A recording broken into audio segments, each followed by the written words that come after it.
Jesús nos libra del temor. En las tristezas trae luz, perdona al pecador. Él habla y al oír su voz, el muerto vivirá. Se alegra el triste corazón, los pobres hallan paz.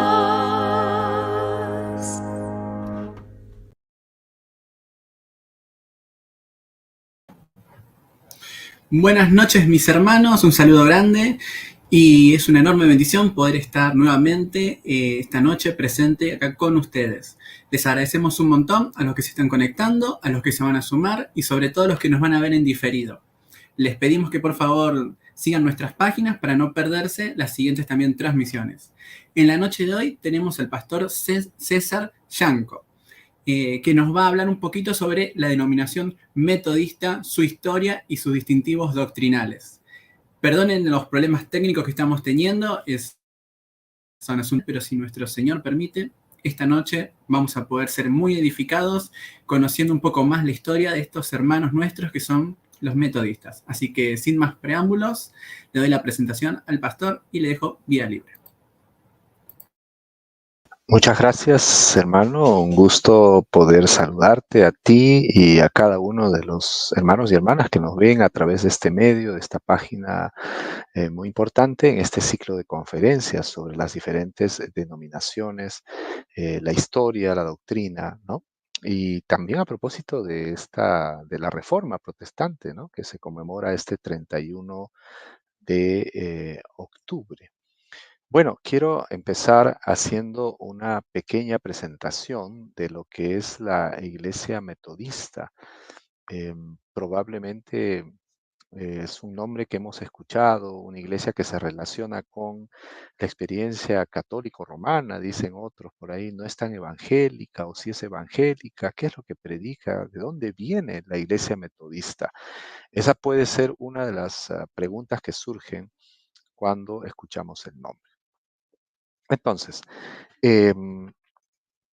yo quiero empezar hablando del nombre, ¿no? El nombre metodista se refiere a un movimiento que aparece en la Universidad de Oxford alrededor de 1729, ¿no? Porque el fundador, Juan Wesley, era hijo de un pastor llamado Samuel Wesley, y él fue a la universidad, llevó los cursos y todo, en medio de la universidad él forma un grupo de oración y estudio de la Biblia.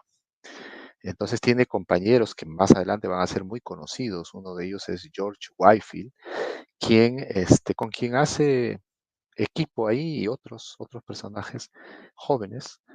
Y entonces oraban, leían la Biblia y hacían ejercicios de poner en práctica lo que estaban aprendiendo, tenían reglas y disciplinas. Y entonces los demás compañeros ahí, pero estos están así, ahí vienen los metódicos, ¿no? Los que siguen un ciclo de actividades organizados. ¿Por qué tienen que hacerlo de esa manera?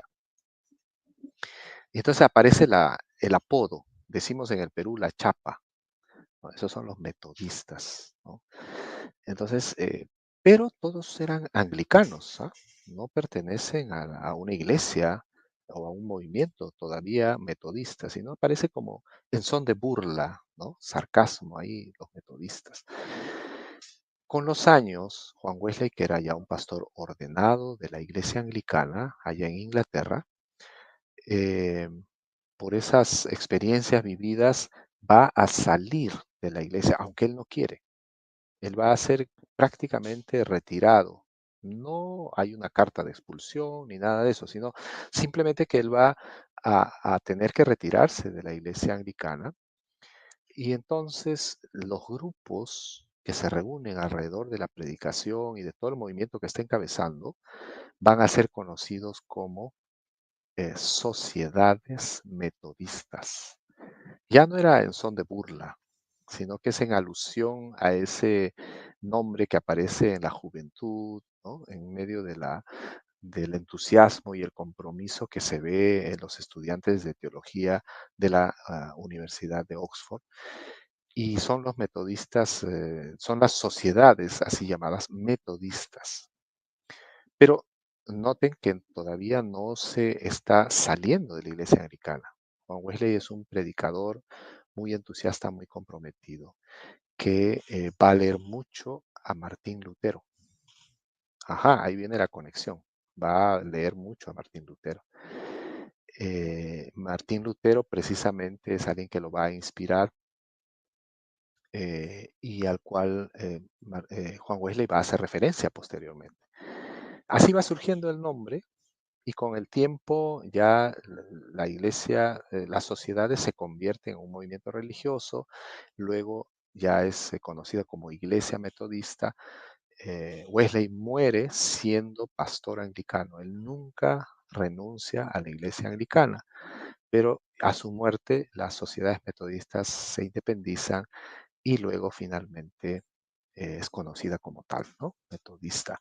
Así es como surge el nombre. Pero más allá de eso, quisiera comentarles otros aspectos que pueden ser más relevantes. ¿Cómo es que aparece finalmente la iglesia metodista? ¿Por qué sale de la iglesia anglicana? Ustedes saben que la iglesia anglicana es una fracción de la iglesia católica a partir del incidente con Enrique VIII. Un poco por la historia, ustedes saben que Enrique VIII quería casarse otra vez y el Papa no le daba el visto bueno, así que él decide, Inglaterra, separarse y hacer su propia iglesia ahí, ¿no? O sea, tener independencia, ¿no? No es que va a crear una iglesia, pero ya existía, pero ya no depender de la iglesia católica y es conocida luego como la iglesia anglicana en Inglaterra. Por eso es que cuando hablamos de la reforma, que es iniciada, bueno, el personaje visible obviamente es Martín Lutero, que el 31 de octubre de 1517 coloca sus 95 afirmaciones, declaraciones o tesis en la puerta de la parroquia en Wittenberg. Em, Esto sucede en contraposición a lo que está manifestando la Iglesia Católica. Martín Lutero es un párroco católico romano. Entonces, en 1517, el 31 de octubre, él hace público esta declaración de las 95 tesis y a partir de ahí empieza la controversia y viene la transformación, el cambio, etcétera, etcétera. La historia que ustedes ya conocen, ¿no? Sale de la Iglesia Católica Romana. Pero la Iglesia Metodista no viene del movimiento de la Reforma directamente, porque años antes, Enrique VIII ha, digamos, ya tenido esta diferencia con el Papa por el tema de su matrimonio y la Iglesia de Inglaterra es un poco independiente, ya no está en relación con la Iglesia Católica Romana. Y de la Iglesia Anglicana, a partir de 1738, es que se va a derivar la Iglesia Metodista.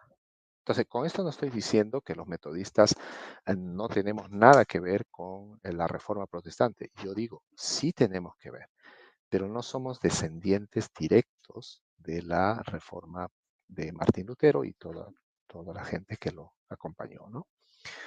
Entonces, volviendo al tema de Juan Wesley, yo quiero hacer referencia a que Juan Wesley tiene inspiración precisamente en Lutero, Martín Lutero.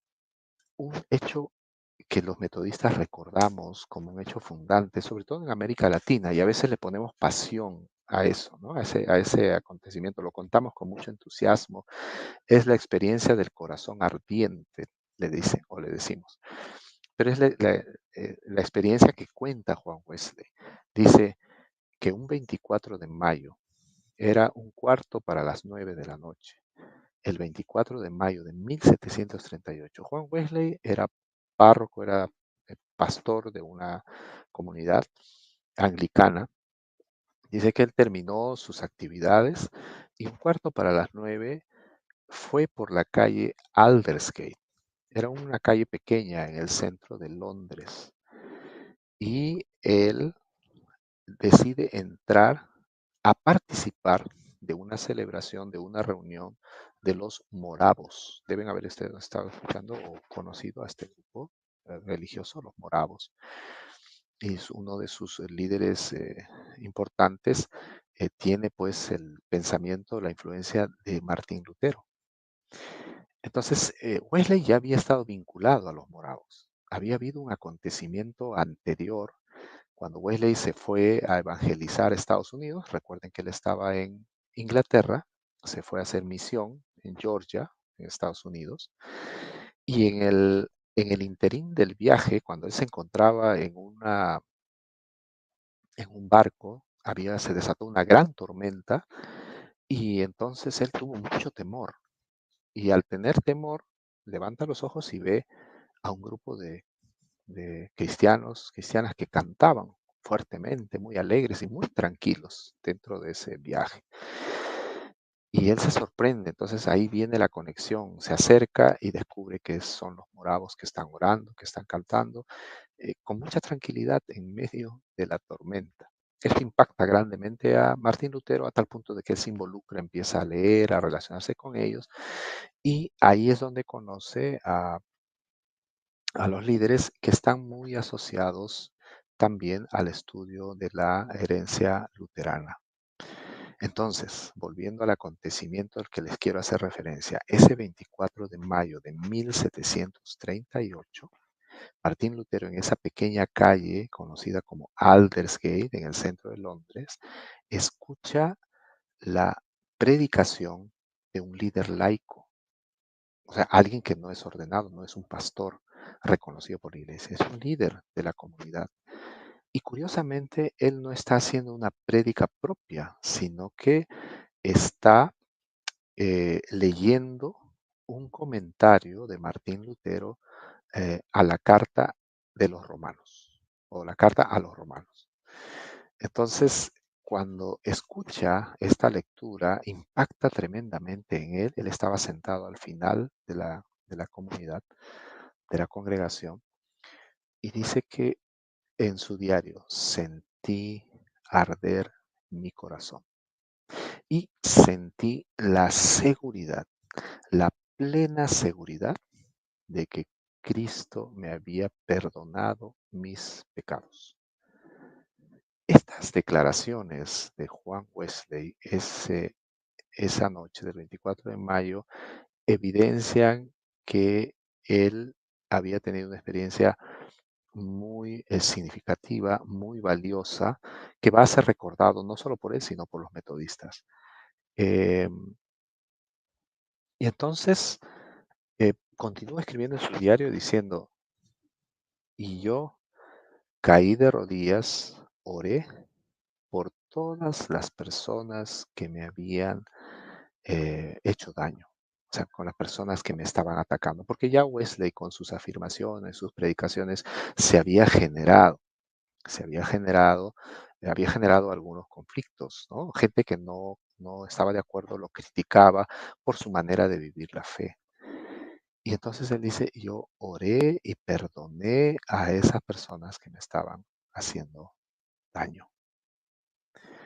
Este acontecimiento es narrado dentro de la Iglesia Metodista como un acontecimiento que no solo reafirma el testimonio de Wesley, un Wesley de oración, de lectura bíblica profunda, pero sobre todo comprometido con el prójimo.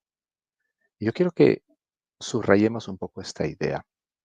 Si bien el énfasis de Wesley en la oración, en el estudio de la Biblia, en la práctica del ayuno, como disciplinas espirituales, lo comprometen con una convivencia, una relación estrecha con el prójimo y en consecuencia la comunidad.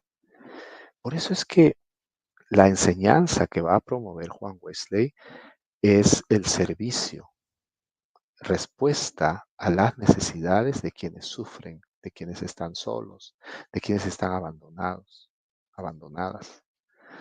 Entonces, esa empieza a ser la primera característica del metodismo.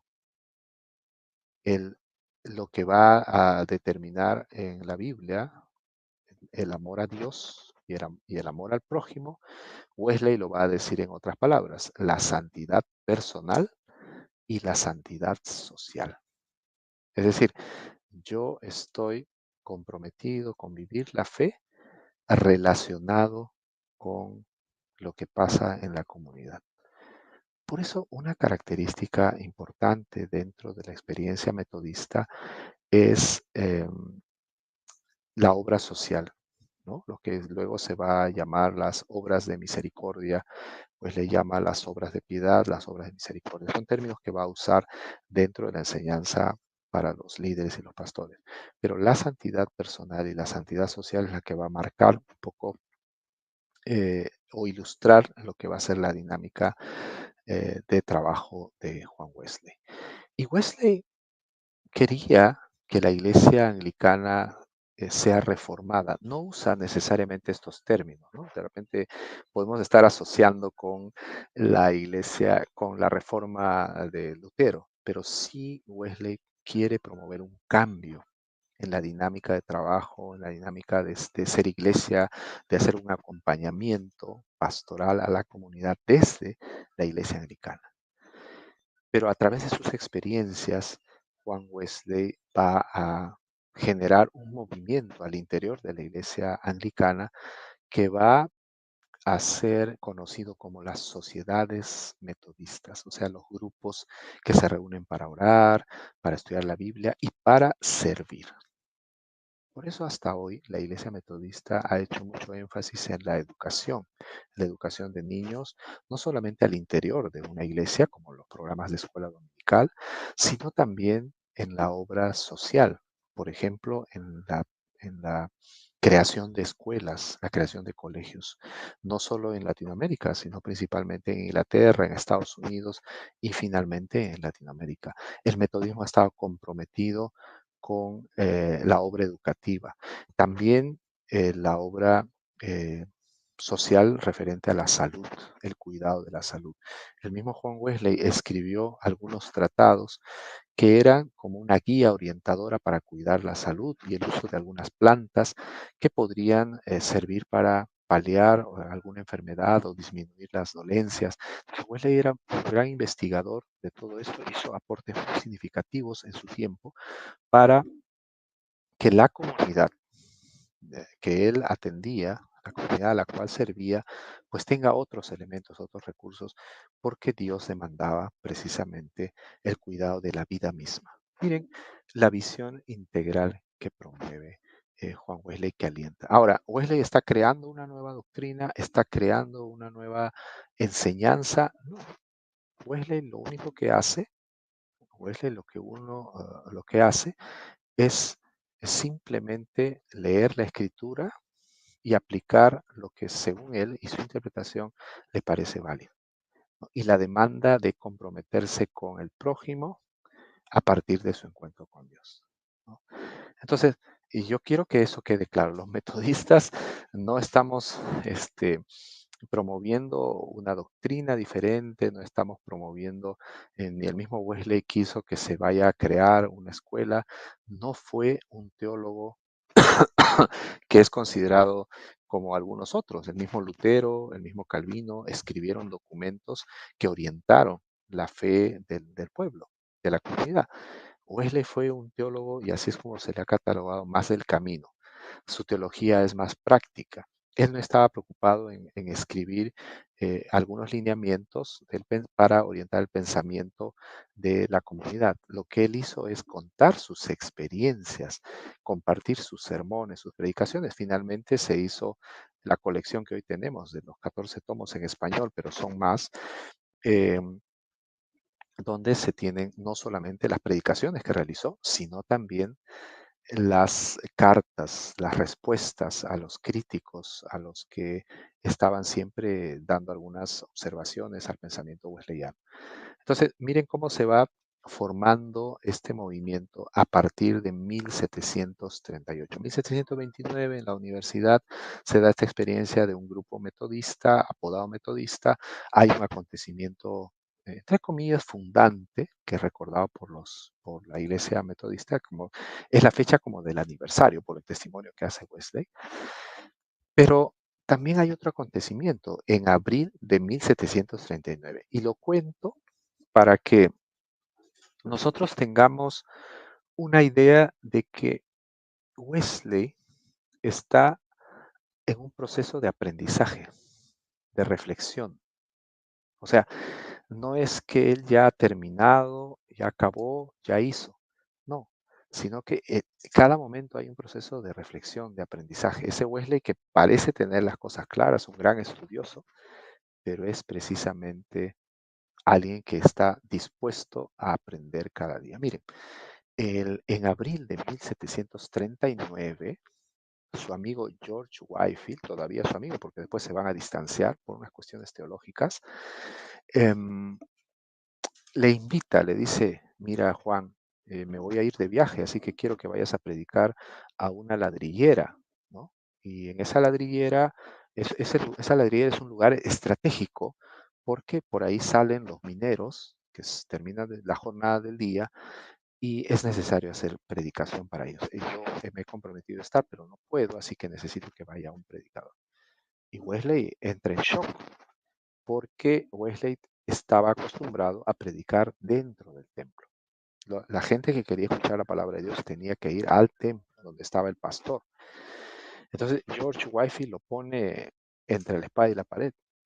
Miren cuánta es la duda de Juan Wesley, que Wesley va y lo consulta con el grupo de hermanos de su comunidad de fe, incluso con su hermano Carlos Wesley, que es muy famoso porque escribió los himnos, ¿no?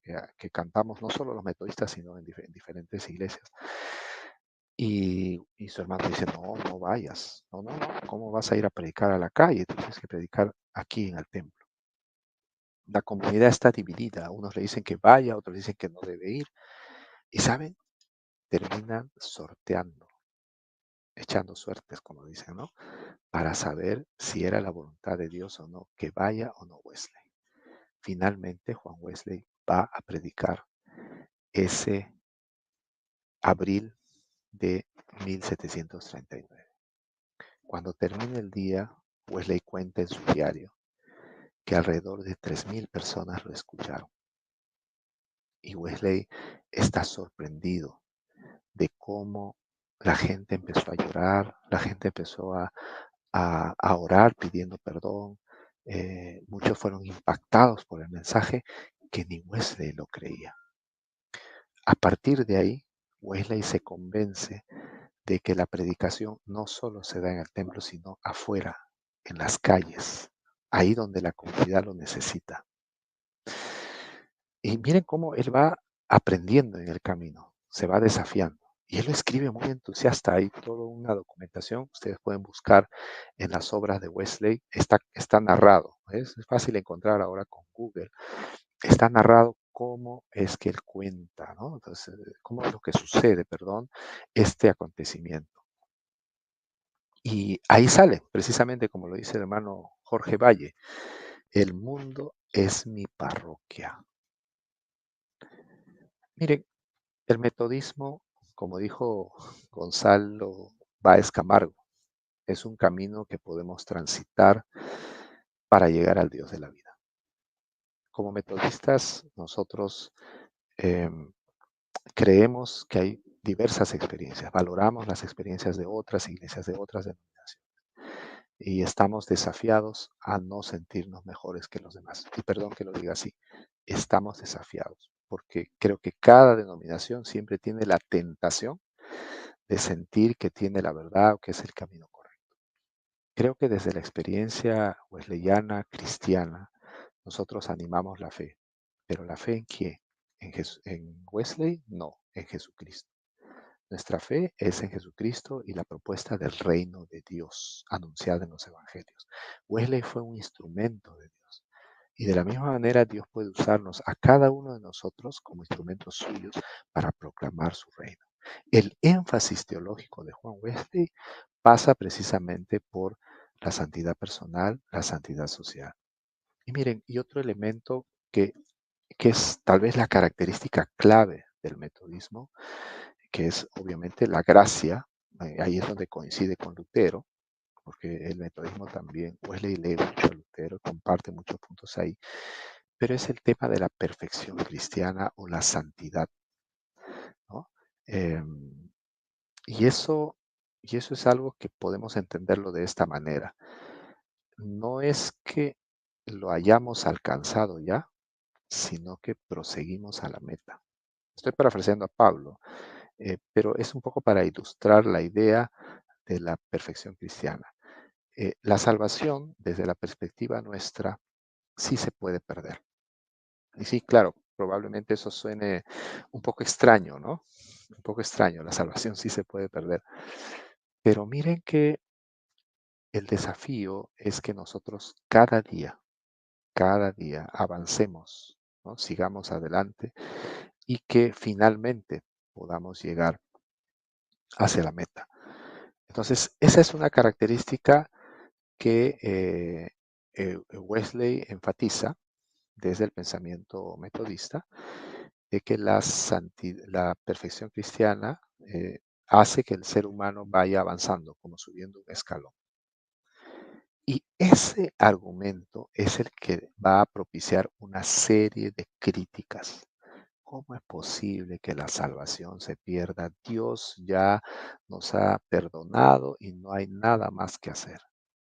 Pero Wesley dice que no. Incluso su gran amigo, el que lo invitó a predicar en la calle, George Whitefield, es el que lo va a criticar severamente y él representa la otra posición que va a decir que, bueno, Dios ya escogió desde el principio y ofrece su perdón, ¿no? Y Wesley dice, no, Dios no puede haber escogido. Si bien nos escogió, pero somos nosotros los que tomamos la decisión de aceptar o no la invitación de Dios. Y entonces tiene serias discrepancias con George Whitefield. O sea, la salvación no se pierde, dicen por ahí. Y Wesley dice, no, la salvación sí se pierde. Así que prosigamos a la meta, sigamos avanzando. Es la santidad de vida, ¿no? Que hay que buscar hasta el último día de nuestra vida. La diferencia es que en el nuevo nacimiento, en el momento de la conversión, cuando uno se rinde ante el Señor, pide perdón, el Señor da su espíritu y acompaña y fortalece al cristiano y cristiana. Wesley dice, sí, se puede faltar, se puede pecar, pero ya uno está con el Señor y el Señor nos da fortaleza para enfrentar esas situaciones de pecado. Es diferente a no haber aceptado, a no haber creído, a no haber nacido de nuevo. Bueno, ese es un detalle que habría que explicarlo con más amplitud para poder entender de qué está hablando Juan Wesley.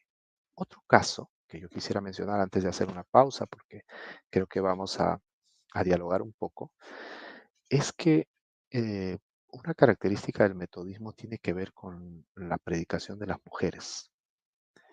Y eso es algo que también nos ha generado cierta controversia, ¿no? Cierto debate con otras iglesias que a veces les ha costado o les cuesta todavía aceptar el ministerio pastoral de una mujer. Es que, ¿cómo nacen las predicadoras en el movimiento wesleyano? Wesley no aceptaba que las mujeres prediquen. Pero mire, eran tantos los grupos, las sociedades, que él empezó a asignar a líderes laicos, o sea, pastores que no habían sido ordenados, eran los que tenían que predicar y él los capacitaba. Constantemente los preparaba y los mandaba a predicar en las comunidades de gente que se había convertido, gente de las sociedades metodistas, porque no había suficientes pastores anglicanos que puedan acompañar este proceso. Esa era una limitante de la iglesia. Y Wesley encontró algunos grupos donde no había varones y a veces las mujeres tenían que enseñar. Su propia madre creó un grupo de estudio bíblico en la cocina de la casa pastoral, porque el papá, que era el pastor de la iglesia, se tuvo que ir lejos por trabajo, tenía muchas deudas que pagar. Era pastor, sí, pero tenía también necesidades económicas, así que se fue y quien se hizo cargo por un tiempo de la obra fue la mamá, Susana Wesley. Y Wesley todavía estaba niño y vio cómo la mamá ya enseñaba la palabra en su cocina y había mucha gente que se reunía ahí. Incluso no iban a escuchar al pastor reemplazante del papá, sino que se iban a escuchar a la mamá en la cocina. A tal punto que el papá le escribe a la mamá y le dice, tienes que dejar de predicar en la cocina porque mira, el párroco que está a cargo tiene 10 asistentes y tú tienes casi 200 personas en la cocina. escuchando el estudio de la Biblia. Y ella le dice, si tú me prohíbes predicar, yo me eximo y tú dirás al Señor cuando te pida cuentas, tú le dirás que es tu responsabilidad que muchas almas se hayan perdido, porque no me dejaste predicar. Y el padre no supo qué responder. Este es un antecedente muy interesante en la vida de Juan Wesley en su niñez, que algunos estudiosos dicen pudo haber ayudado, contribuido a fortalecer la comprensión de Wesley para el ministerio de la mujer. Porque cuando ya las sociedades metodistas crecen, se organizan, entonces Wesley necesita líderes y no hay líderes varones solamente. Aparecen las mujeres liderando los grupos. Y algunos de los mismos metodistas critican que Wesley esté dándole lugar a las mujeres para predicar o enseñar la palabra. Wesley al principio está en una disyuntiva. No es fácil para él, pero él empieza a valorar lo que está pasando con el mensaje predicado por estas mujeres. Mucha gente conoce el Evangelio. Mucha gente se reúne alrededor de los estudios que estas mujeres están dando. Miren, y esto un poco ilustra la idea de ese Wesley que va aprendiendo en el camino, que va reflexionando. Tiene las cosas claras, tiene ciertos principios, pero en el camino va teniendo que tener un aprendizaje. Los metodistas reconocemos que Wesley de joven no es el mismo Wesley de mayor, de anciano. Se le atribuye un proceso de reflexión, un proceso de aprendizaje y algunos documentos que él escribió en su juventud o en la edad adulta tienen una diferencia importante. Obviamente mantiene un hilo conductor en la proclama del Evangelio, en la necesidad de servir a la comunidad, la santidad personal, la santidad social, pero hay otros aspectos que reflejan el aprendizaje de Juan Wesley a lo largo de los años. Entonces, me he permitido hacer una pequeña revisión así rápida de cómo surge esta historia del metodismo, ¿no? Con la influencia del pensamiento luterano, sí, Wesley lee a Lutero y su coincidencia está en el énfasis en la gracia de Dios. Es el Dios de la gracia, es el Dios del amor, dice Wesley. Es el Dios que está ahí con un chicote, ¿no? Fiscalizándote y buscándote los errores. Es el Dios del amor. Eso no significa que también con esa imagen del Dios amoroso, pues no se discute nada, ¿no? Y Lutero habla de la gracia y Wesley también, ¿no? Ese Dios que nos ofrece vida, que nos abraza, ese Dios que nos regala, ¿no? No es ese Dios que presenta en ese tiempo, Lutero, es la crítica de Lutero, una iglesia católica romana que presenta un evangelio del susto, del miedo, del infierno, ¿no? O del que cobra una indulgencia, ¿no? O que cobra una cantidad para que se libere el alma, como decía Tetzel. En el momento en el que cae la moneda tuya en el fondo de la alcancía, del ofertorio, con el sonido de la moneda, en ese momento se libera en el purgatorio el alma de tu ser amado.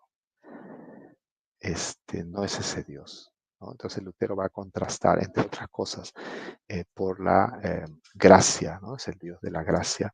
Y Lutero Wesley va a tomar esa figura también. Y ambos han sido hombres formados en buenas universidades, Lutero en Wittenberg y Wesley en Oxford, ¿no? Son dos hombres muy académicos, muy leídos, muy preparados, pero que también están en esa búsqueda, ¿no? Esa búsqueda, en ese encuentro de algo más personal, en oración, en intimidad con Dios. Bueno, no sé si podemos hacer aquí una pausa eh, para poder de repente ir comentando algunas preguntas eh, o algunas inquietudes que puedan surgir. Sí, por supuesto. Estuvo muy buena la exposición. Me dio ganas de leer un poco más ahora sobre Wesley. Esta es una historia interesante. Yo soy bautista, digamos, yo conocía el otro lado, el de John Whitfield, pero este lado no lo conocía, está muy buena la historia. Usted había mencionado un libro lo anoté acá, de 14 tomos. ¿Cuál era el libro ese? ¿Qué Ah, colección de libros? se le conoce como las obras de Wesley. Los primeros 4 son 14 tomos, conocidos como las obras de Wesley. Los primeros 4 tomos son la colección completa de los sermones de Juan Wesley. O sea, Juan Wesley escribía los sermones así y luego los leía, los compartía. Esos sermones han sido guardados y han sido editados.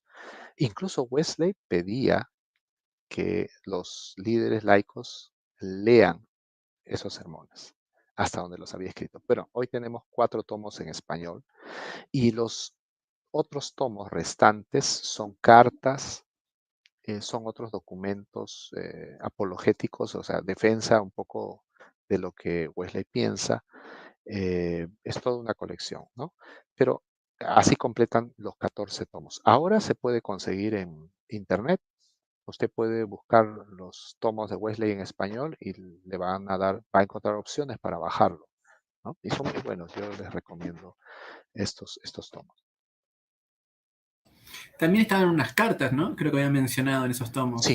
sí, sí, sí. Wesley va a dirigir muchas cartas en respuesta a preguntas, inquietudes, en cartas que van a servir para orientar el trabajo de los líderes laicos, cartas en respuesta a algunas críticas severas que le hacen a Juan Wesley también.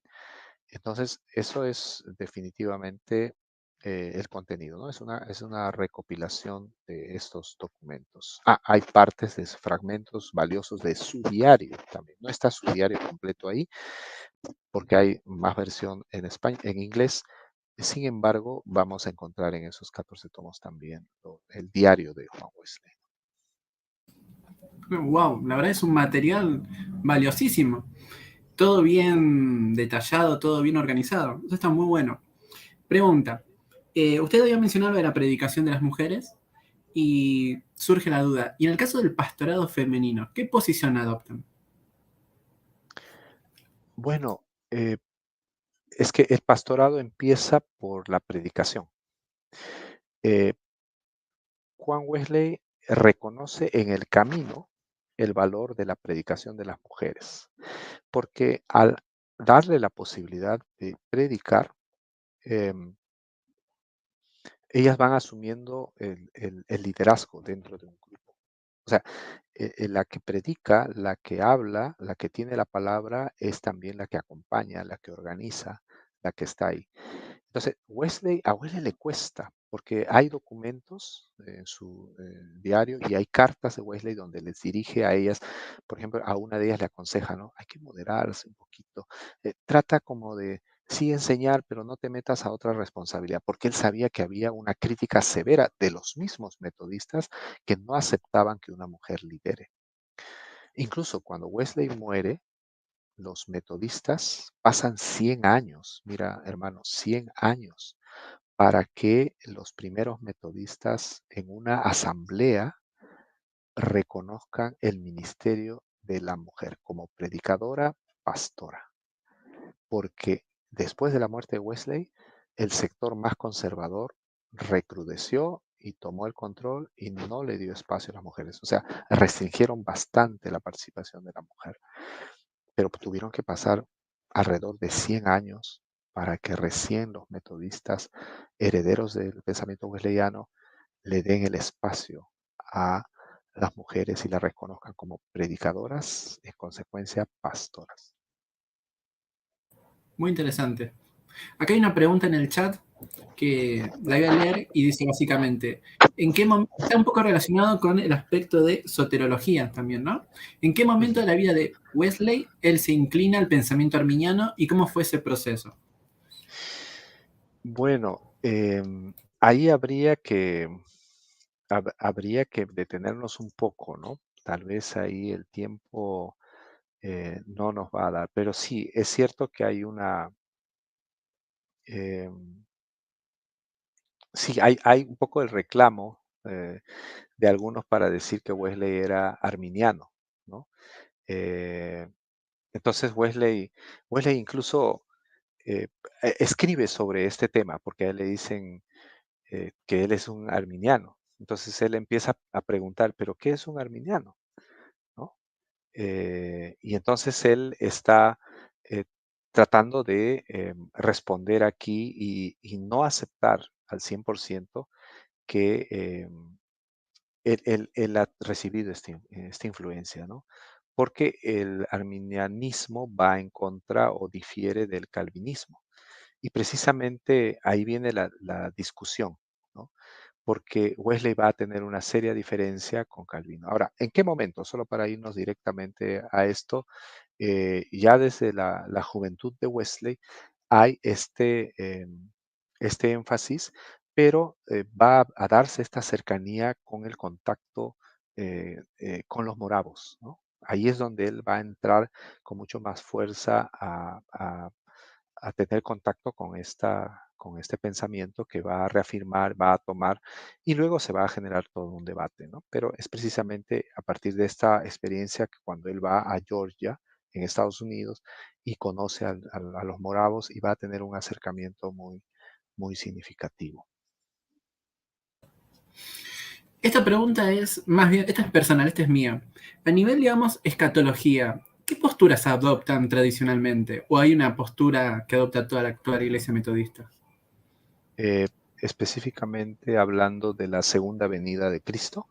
Exactamente, exactamente, sí. Bueno, para nosotros está claro, para Wesley estaba claro. La segunda venida de Cristo es algo que esperamos, o sea, es algo que es parte de la predicación. Incluso en los sermones de Wesley, él hace mención varias veces al mismo hecho de dar cuentas, ¿no? Por ejemplo, por citar un sermón, hay un sermón, creo que es el sermón 50 de Juan Wesley, que habla de la mayordomía, ¿no? Donde él propone, él dice, todo lo que nosotros tenemos y todo lo que nosotros somos, no es de nosotros, es de Dios. Y vamos a dar cuenta de lo que hemos hecho, cómo hemos administrado lo que Dios ha puesto en nuestras manos. Vamos a dar cuenta, ¿no? Incluso el título del texto que él utiliza refiere, ¿no? Evoca las palabras de Jesús en una parábola del mayordomo, este mayordomo sagaz del Evangelio.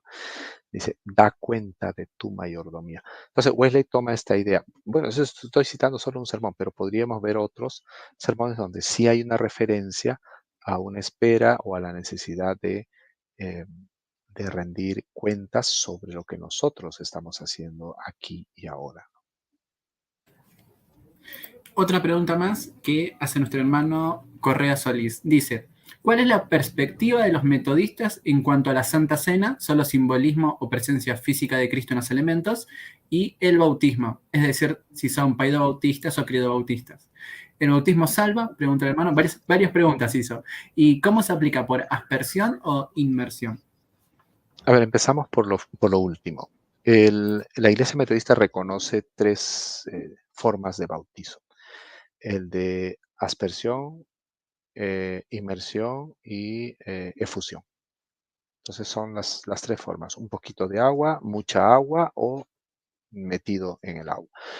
Para nosotros está claro que no es la cantidad de agua, no es la cantidad de agua, sino es el significado, ¿no? Como testimonio público y señal de nuestra salvación, ¿no? Y el símbolo del ingreso y de ser parte de la comunidad de fe, la comunidad de creyentes. Sí es una señal importante el bautizo para nosotros y es clave después de la confesión de fe, del arrepentimiento, todos los creyentes tienen que bautizarse. O sea, en términos generales estamos dentro eh, de ese significado. Con respecto a la Santa Cena, yo podría resumir así de sencillo que diferimos del planteamiento de la Iglesia Católica. La Iglesia Católica habla de la transubstanciación. En el momento que yo tomo el pan se convierte en la carne y el vino se convierte, o el jugo de uva se convierte en la sangre literalmente. Nosotros no estamos de acuerdo con eso. Nosotros decimos que esto representa el cuerpo de Cristo. Sin embargo, aquí hay como cierto énfasis, y eso quiero dejarlo claro, no es tan simbolismo, sino que este es un misterio, este es un sacramento donde nosotros aceptamos también la presencia de Cristo. O sea, no es como lo concibe la Iglesia Católica, pero es algo que va más allá de un simple simbolismo. Es el cuerpo y la sangre de Cristo que tiene la presencia de Cristo en medio de nosotros. Por eso, una señal, si ustedes ven los manuales litúrgicos nuestros, es que cuando termina la Santa Cena o la comunión, decimos la comunión, em, nosotros no promovemos que, bueno, sobró un poco de jugo de uva, lo tiramos al retrete, al water, como dicen, ¿no? O lo echamos ya, bótalo, o ese pancito dale a la mascota, al perro. No, no, no, son elementos que han sido consagrados, tienen una representación especial, que no es 100% representación. Hay algo que nosotros no lo vamos a entender ni explicar, pero Dios está en medio de nosotros, pero no es la transubstanciación. O sea, y eso quiero que quede claro. Entonces, por eso es que los elementos deben comerse, terminarse todo hasta el final, porque tienen un significado muy especial. Y incluso se sugiere que el jugo de uva pueda echarse a la tierra, ¿no? Ir, dar gracias a Dios. No es una tradición, digamos, andina o algo así, ¿no? De los pueblos indígenas, no. Es por lo que significa estos elementos que han sido consagrados en este acto tan especial de la Santa Cena, ¿no? Otra pregunta más. ¿Ustedes, digamos, se rigen por una suerte de confesión de fe, por un manual? ¿Cómo es ese tema, ese asunto? Bueno, nuestra liturgia, porque creo que te estás refiriendo un poco a los momentos litúrgicos, ¿no? Nuestra liturgia probablemente responde también a la época, o sea, mucha de la liturgia heredada metodista tiene los himnos, o sea, los himnos que era la música de moda en la época de Juan Wesley, ¿no? Era la música popular. Y su hermano Carlos Wesley compuso muchos himnos que con una teología muy bien elaborada, que cantamos hoy y cantan diversas iglesias, tomando en cuenta esos ritmos de la época antigua y que hoy muchos metodistas cantamos todavía en la iglesia. Ahora, la liturgia metodista pasa por varios momentos que se apela a la Biblia, ¿no? El momento de celebración, que es el primero, dar gracias a Dios por todo. El segundo momento es la confesión, porque uno llega y ahí responde a la teología wesleyana de la perfección cristiana. Uno está cada día avanzando hacia la meta. Entonces uno en el camino, pues tiene que reconocer, Señor, estamos aquí, confesamos que no te hemos sido fieles, nos hemos descuidado, hemos olvidado tus mandatos. Entonces hay ese acto de confesión. Ahí. Luego viene el tercer momento que es la exposición de la palabra. La palabra se lee, la palabra se predica, o sea, se hace la lectura de la palabra y también la otra característica es que pues, la palabra puede ser representada, ¿no? Con algún teatro, con alguna, qué sé yo. Y el cuarto momento de la liturgia se llama la respuesta o afirmación de fe. O sea, después de la predicación, el pueblo comparte su testimonio, da las ofrendas, canta cánticos de compromiso, himnos de compromiso, porque ya van a terminar, van a salir al mundo a dar testimonio de fe. Esos son los cuatro momentos. En algunas iglesias se piensa que ser metodista es cantar himnos o que ser metodista es repetir oraciones hechas hace varios años atrás, varias décadas atrás.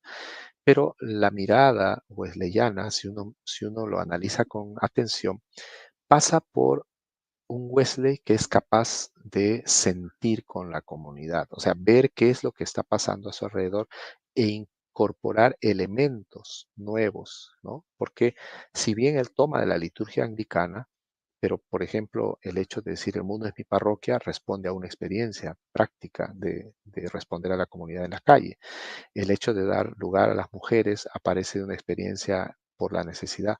Entonces, eh, la liturgia wesleyana parte, o sea, tiene elementos de su época. Bajo ese entendimiento es que hoy los metodistas también estamos apostando por hacer nuestra liturgia un poco más contextual. O sea, sí, manteniendo los 4 momentos, pero con cánticos que sean más en ritmos actuales, usar otros medios para compartir la palabra, hacer una reunión más participativa. Eso es parte de lo que quisiéramos, pero no siempre se cumple, porque a veces la tradición es tan pesada y nuestras liturgias terminan siendo muy monótonas, ¿no? Y hay que reconocerlo. Pero hay otro extremo también dentro de la iglesia metodista que está buscando la renovación, ¿no? Que está buscando la renovación. Lo de la liturgia puedo dar fe de que es muy buena. Opinión personal, ¿no? Todo el tema de los himnos y demás son muy lindos. Acá en Argentina hay una iglesia que tiene no sé cómo se llama, órgano creo, y es preciosa la liturgia ahí, con los himnos y el órgano. Otra pregunta que nos están dejando acá, que dice, a ver dónde la encuentro, que vamos para arriba.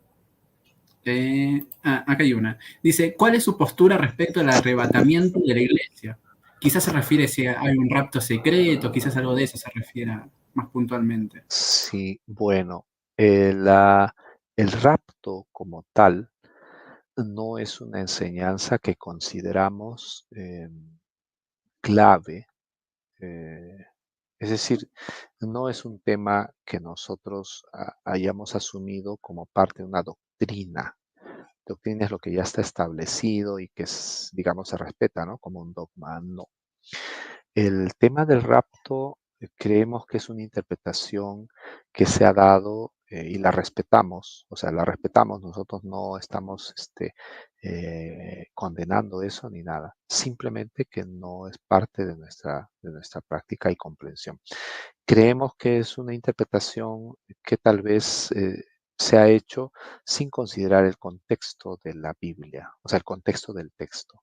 Se ha sacado un versículo y se ha creado a partir de eso una enseñanza, lo cual no aparece de modo reiterado en la Biblia.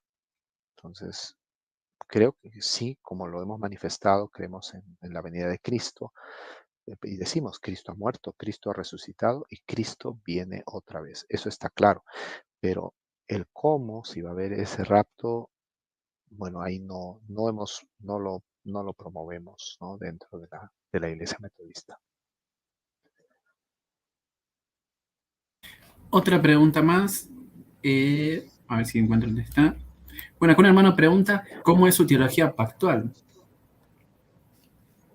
¿En qué sentido pactual? Tal vez me gustaría que nuestro hermano Nicolás nos aclare. Pactual, de repente, no es un término muy familiar para mí. ¿Se refiere a pacto? ¿O antiguo pacto, nuevo pacto? Si se refiere a la Biblia, ¿cómo podría interpretar la pregunta? Nosotros reconocemos la Biblia, el Antiguo Testamento, que corresponde al Antiguo Pacto, el Nuevo Testamento, el Nuevo Pacto en su totalidad. Son 66 libros, hemos aprobado el canon hebreo, ¿no? Porque de ahí viene, no el canon griego que tiene la Iglesia Católica Romana, que la cual respetamos también y que los reformadores como Lutero habían incluido los 7 libros considerados extracanónicos, bueno, del segundo canon o deuterocanónicos, se ha considerado, nosotros también lo respetamos ahí, pero reconocemos como regla de fe lo que corresponde al Antiguo y Nuevo Testamento. Esa es la base, ¿no?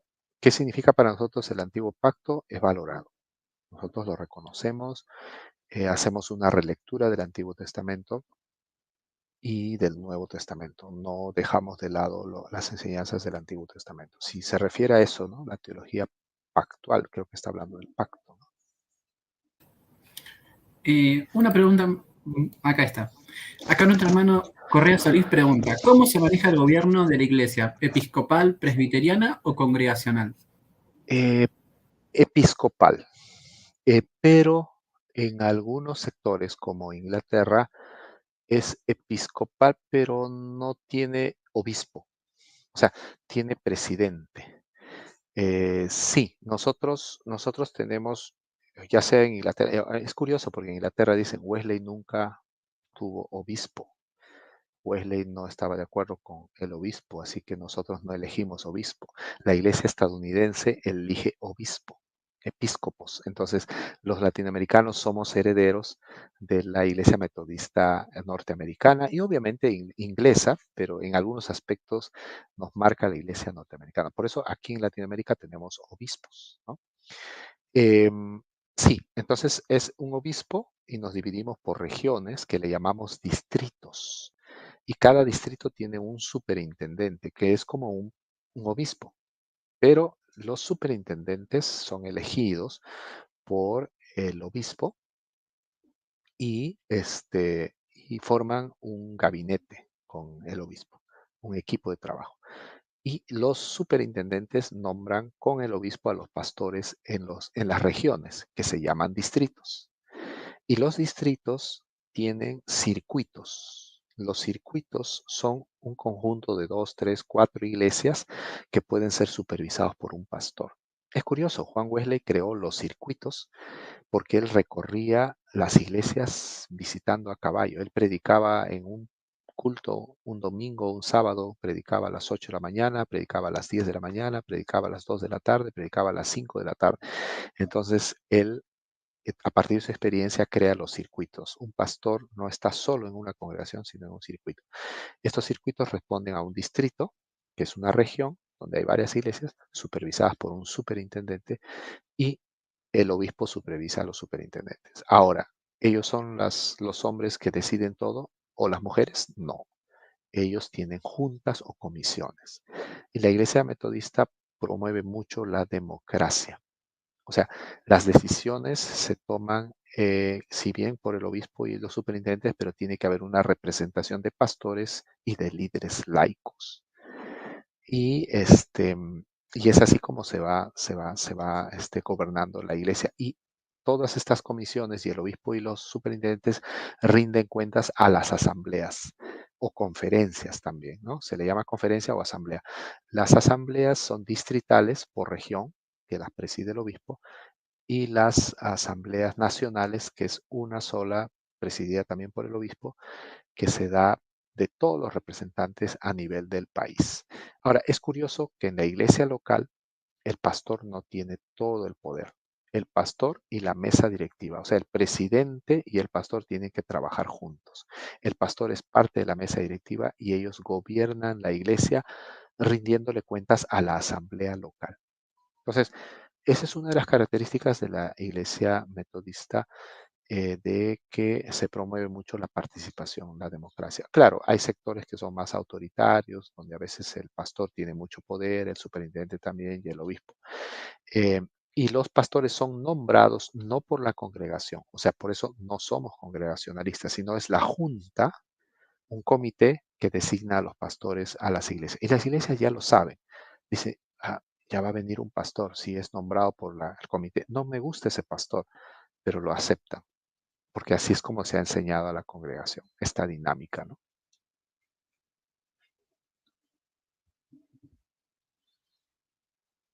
Bien, muy claro, muy interesante también la forma de gobierno, muy interesante. Vamos a ver si hay más preguntas y si no, ya nos vamos cerrando. Vamos a ver si hay más preguntas. Bueno, acá hay una pregunta que dice básicamente, ¿cuál sería su opinión de la iglesia metodista pentecostal? No sé si tiene una opinión o algo sobre el tema. Sí, bueno, en principio yo quisiera decir que nosotros valoramos la experiencia de fe de las diferentes iglesias. Está claro que nosotros no somos los mejores. Nosotros somos, como dijo Gonzalo Báez Camargo, un camino, una opción que podemos transitar para llegar al Dios de la vida. Valoramos, apreciamos, respetamos las tradiciones, las experiencias de diversas iglesias. Hay iglesias más conservadoras, tal vez nos ven a nosotros como más abiertos en algunos aspectos, pero sin embargo, creemos que Dios actúa de diferentes maneras en los distintos lugares. nosotros no somos dueños de Dios, ¿no? Nosotros le pertenecemos a Dios y a su obra, vivimos para el reino. Juan Wesley habló sobre esto en varias ocasiones y él no inventó nada. Él, por ejemplo, toma un pasaje de la Biblia de Jesús cuando los discípulos le dicen, maestro, mira, hay algunas personas allá que están usando tu nombre para sanar, para hacer milagros. Y Jesús les dice, déjenlos, quien no está contra nosotros, a favor de nosotros está, el espíritu ecuménico, ¿no? ¿Cuál es nuestra opinión de la Iglesia Pentecostal Metodista? Así como otras, respetamos su énfasis. Entendemos que la Iglesia Pentecostal pone énfasis en el tema del Espíritu Santo, el bautizo, las manifestaciones, el hablar en lenguas.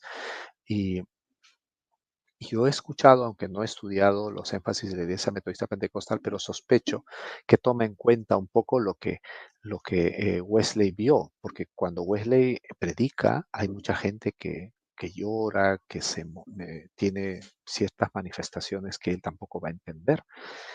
Sí, hay toda una movilización, un impacto muy significativo digamos, cómo Dios obra en los corazones de las personas.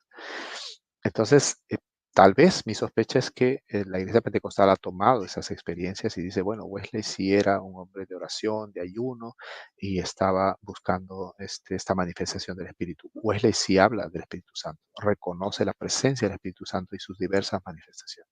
Entonces, pues qué bueno, hermanos, sumemos esfuerzos desde donde estamos para hacer posible la proclamación del reino. Exactamente. Y sobre el tema de los dones, ¿ustedes tienen más bien una postura cesacionista o continuista? Los términos que usas no me son tan familiares. ¿Podrías explicarme un poco a qué se refiere? No, por ejemplo, ustedes dentro de la congregación, hay gente que, por ejemplo, en una liturgia comienza a hablar en lenguas, o ustedes reconocen la existencia de milagros, por ejemplo, dentro del culto. A eso me quería referir. Eh, Nosotros estamos claros que Dios obra de muchas maneras.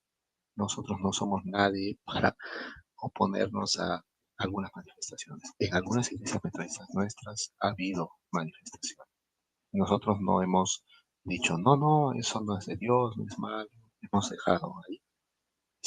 Ha sucedido y, y lo hemos entendido, lo hemos aceptado. Lo que sí hemos pedido es que nuestras enseñanzas, nuestro énfasis, siempre sea a partir de las enseñanzas bíblicas, ¿no? Si ha habido algunos casos, pues los recibimos con aprecio, con cariño, y no ha habido en ningún momento una prohibición para que no se... Hay algunas, porque nuestras congregaciones son diversas, hay énfasis internos en nuestra iglesia. Hay sectores más carismáticos, sectores más tradicionales.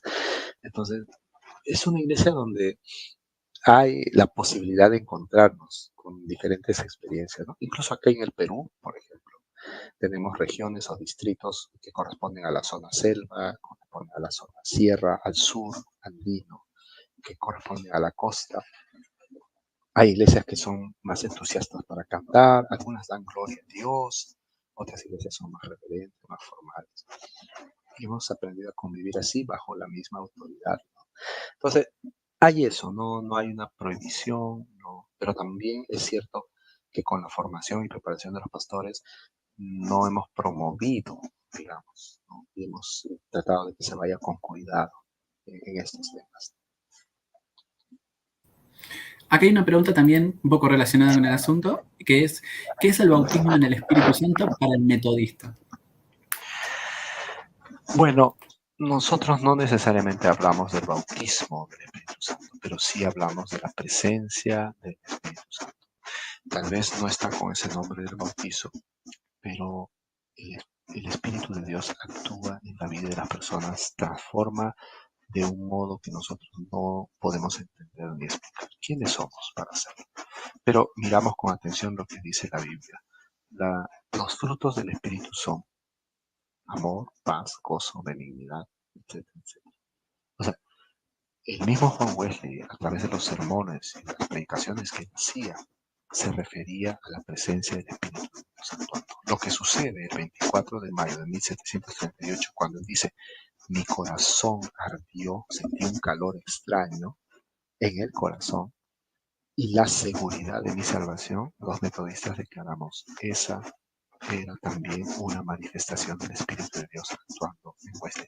La movilización que tuvo Wesley para salir a las calles, para predicar a la gente necesitada, para crear obras de misericordia, hacer obras de misericordia, programas de ayuda social, todas esas reconocemos son acciones fruto del Espíritu Santo. Entonces, el Espíritu Santo es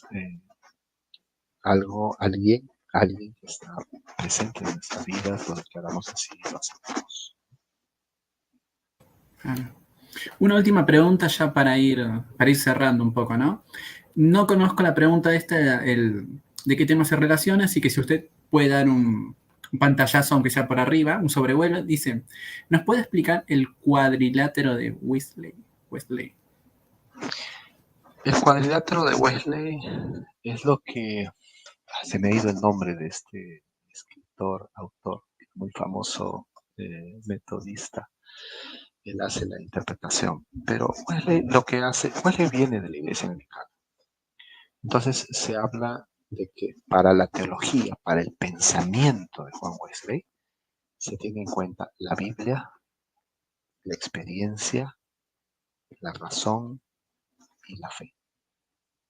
A eso se le llama el cuadrilátero. La Biblia, la experiencia, la razón.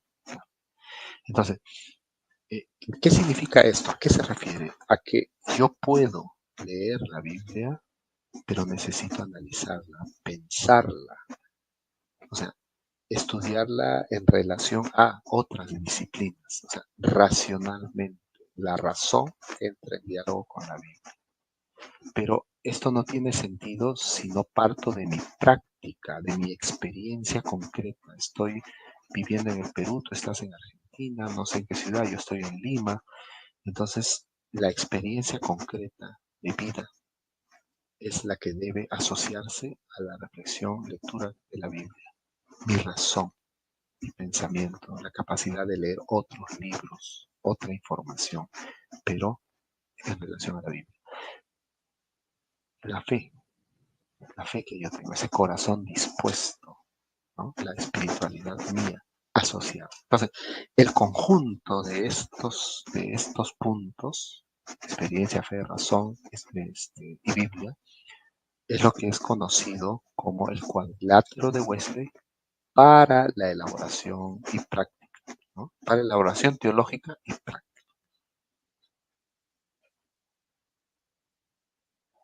Wow. Esta es una opinión personal meramente mía, ¿no? Pero para mí las mejores exposiciones son esas que a uno le dejan con ganas de investigar más y de seguir leyendo. Y este es el caso, porque para ser honesto, me dejó unas ganas, una curiosidad, el bichito de la curiosidad en la mente de seguir investigando más y más. Y creo que el resto de mis hermanos también estarán con ese sentimiento. Acá nos dicen Albert C. Auler fue quien acuñó el término.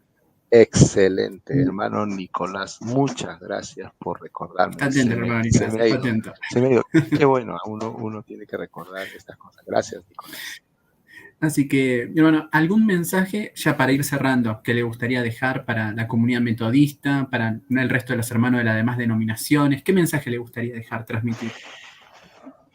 Bueno, estamos a puertas de conmemorar un año más de esta fecha simbólica. Digo simbólica porque hay toda una historia alrededor, ¿no?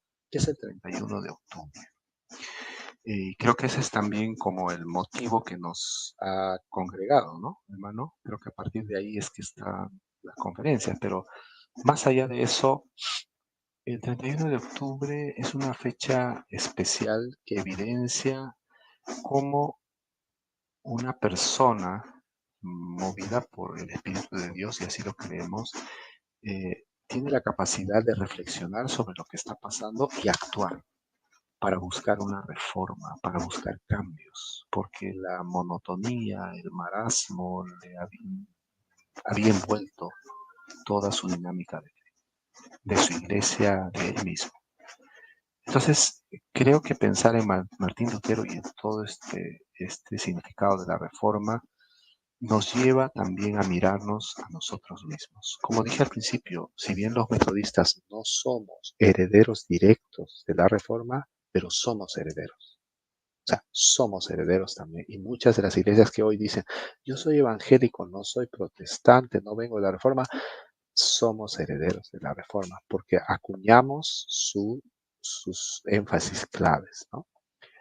Entonces, creo que hoy, y también el metodismo sucedió, Wesley buscaba una reforma, no con ese nombre, pero buscaba un cambio en la dinámica de vivir la fe y de comprometerse con la comunidad en la Inglaterra de 1700. Creo que hoy, desde América Latina, estamos desafiados a mirar nuestro rol, nuestro compromiso, nuestra labor como iglesia, como cristianos, como discípulos y discípulas. Y necesitamos decir, hasta aquí lo hemos hecho bien y estas cosas necesitamos cambiar. Necesitamos liberarnos un poco del peso de la tradición y abrirnos a nuevas cosas, ampliar nuestra mirada, nuestro horizonte, porque el marco general que tenemos es el reino de Dios. Miren, nuestra Latinoamérica está sufriendo. Los pueblos están atravesando crisis. El Perú, una crisis severa política, corrupción. Hay una crisis económica también que está afectando a todos después de esta pandemia. ¿Qué estamos haciendo frente a eso? ¿Cómo nos comprometemos desde el barrio, desde la familia, para mejorar esta situación como testimonio de fe? Ese desafío nos deja esta conmemoración de la Reforma para reformar nuestra vida. Y quedemos con la frase de Lutero, tan famosa y tan acuñada, ¿no? Iglesia reformada, siempre reformándose. Amén y amén, mi hermano. Así que bien, fue un gusto enorme tenerlo acá presente con nosotros. Muchísimas gracias por venir. Si Dios permite, esperemos que lo tengamos nuevamente presente en otro espacio. Y para los que nos están siguiendo también, muchísimas gracias por acompañarnos. Llevamos 1 hora y 20 casi. Así que muchas gracias por tenernos a nosotros en consideración. Muchas gracias por dejar sus preguntas. Esperemos que hayamos podido ir respondiéndolas. Yo fui eligiendo un par, sé que quedaron algunas sin responder, pero vamos a hacer todo lo posible para que podamos también dar una respuesta y demás a las demás preguntas que dejaron. Así que bien, síganos en nuestras redes sociales, en Facebook, en YouTube, y sobre todas cosas sigan a Jesucristo, que es lo que nos une a nosotros como hermanos. Y no olvidemos algo, somos todos hermanos. Y sigamos recordando, como decía el hermano, que todo lo que fue la Reforma Protestante, todo lo demás. Me quedo con una palabra que, le voy a ser honesto y sincero, me tocó en el corazón, que usted mencionó, sobre Wesley, que dijo, sentir arder nuestro corazón, sentir esa serenidad. Wow, esa frase me encantó, me llegó realmente. Y sobre todo las obras de piedad, ¿no? Yo puedo dar fe de que la iglesia metodista es una de las iglesias más presentes, al menos las que yo he visto, ¿no? En cuanto a obras de piedad, en cuanto a estar en la calle, en cuanto a ayudar. De misericordia. Obras de misericordia. Sí, obras de misericordia. Dios permita que tengamos este corazón ardiente como Wesley y podamos realizar estas obras de misericordia y demás. Así que bien, mi hermano, un gusto enorme tenerlo acá presente. Y Dios mediante, esperemos que podamos tenerlo de nuevo usted acá. Así que bien. Muchas gracias. Saludos, mi hermano, y un gusto enorme a todos los que están acá también presentes y que hayan podido estar. Nos estamos viendo y bendiciones.